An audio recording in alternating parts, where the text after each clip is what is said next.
اللہ عطا کرنے پہ آئے تو بندے کی ذات اوقات اور عمر نہیں دیکھتا۔ ساری زندگی رشتے نبھاتے رہے لیکن آپ کی ایک غلطی کرنے کی دیر ہے، آپ کا سارا خلوص آپ کے منہ پر مار دیا جائے گا۔ مجھے کن فیکون کے لفظ سے عشق ہے، زندگی میں ساری باتیں ہی اس پر آ کر رک جاتی ہے کہ جب اللہ کہتا ہے کہ ہو جا تو بس ہو جاتی ہے۔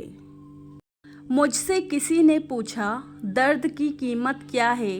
میں نے کہا مجھے کیا پتا، مجھے تو لوگ مفت ہی دے دیتے ہیں۔ اپنی خوشی کا آغاز باپ کو گلے لگا کر کیا کرے، باپ کی دعا نصیبوں کو بدل دیتی ہے۔ اللہ پاک آپ کے والدین کا سایہ آپ پر قائم رکھے، آمین۔ سکون صرف اس بات کا ہے کہ لوگوں سے بہتر مجھے اللہ جانتا ہے۔ سردی کا وضو، گرمی کے روزے، جوانی کی توبہ اللہ کو بہت پسند ہے۔ لوگ تو نکاح کے بعد بھی چھوڑ جاتے ہیں۔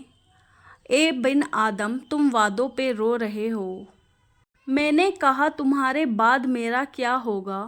اس نے کہا لاوارث اکثر مر جایا کرتے ہیں۔ اس لڑکے کا دکھ بھلا تم کیا سمجھو جس کو محبت گھیر لے اور وہ بے روزگار ہو۔ انسان ہر شے کے بغیر رہ سکتا ہے مگر اللہ کی محبت کے بغیر نہیں رہ سکتا۔ ماں باپ کا غلام بن جاؤ، اللہ پاک تمہیں دنیا کا بادشاہ بنا دے گا۔ چیزیں ٹھیک ہو جاتی ہے، وقت بھی بدل جاتا ہے لیکن ہم پہلے جیسے نہیں رہتے۔ اللہ کا شکر ادا کیا کرو۔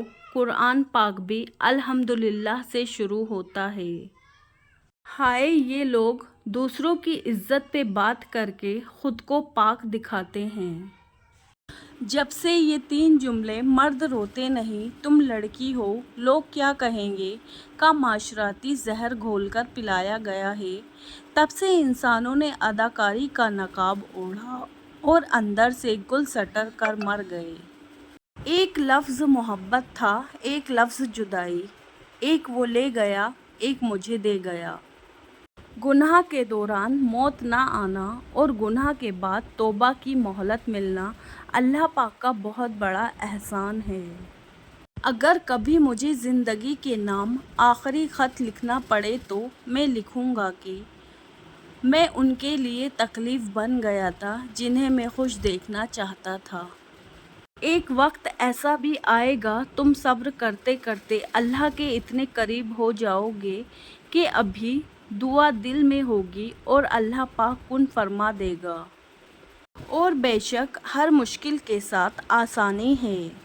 جو لوگ کہتے ہیں محبت پالنے کا نام نہیں، ان سے پوچھنا کیا محبت چھوڑنے کے لیے کی تھی؟ محبت اگر واقعی کی گئی ہو تو محبوب کو کسی اور کے لیے نہیں چھوڑا جاتا۔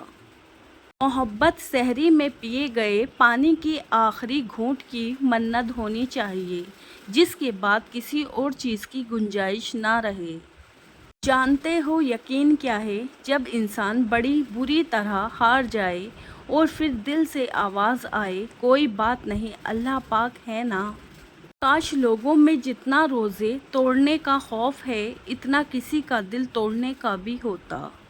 اور مکڑی کے جالے سے بھی زیادہ کمزور ہے یہ دنیا کے سہارے۔ اے میرے رب تجھ سے میں مانگ لوں کہ تجھ سے بہتر تو میرے حق میں کچھ بھی بہتر نہیں۔ محبت اور عزت کسی کو اتنی مت دو کہ وہ تمہاری عزت کرنا بھول جائے۔ موت کے ہوتے ہوئے انسان میں اتنی اکڑ ہے، ذرا سوچے اگر موت نہ ہوتی تو کتنے غرور سے بھری ہوتی یہ دنیا۔ عورت کی محبت سے نہیں نفرت سے ڈرو کہ جسے وہ خاص سے عام کر دے تو اس کے حق میں کی گئی دعائیں بھی چھین لیتی ہے۔ تم کیا جانو خدا کا واسطہ بے بسی کی کسی انتہا پہ دیا جاتا ہے۔ اگر سجدے کا وجود نہ ہوتا تو ہم جیسوں کے کلیجے پھٹ جاتے۔ اور پھر تمہیں کیا معلوم کہ جب کوئی بھیگی آنکھیں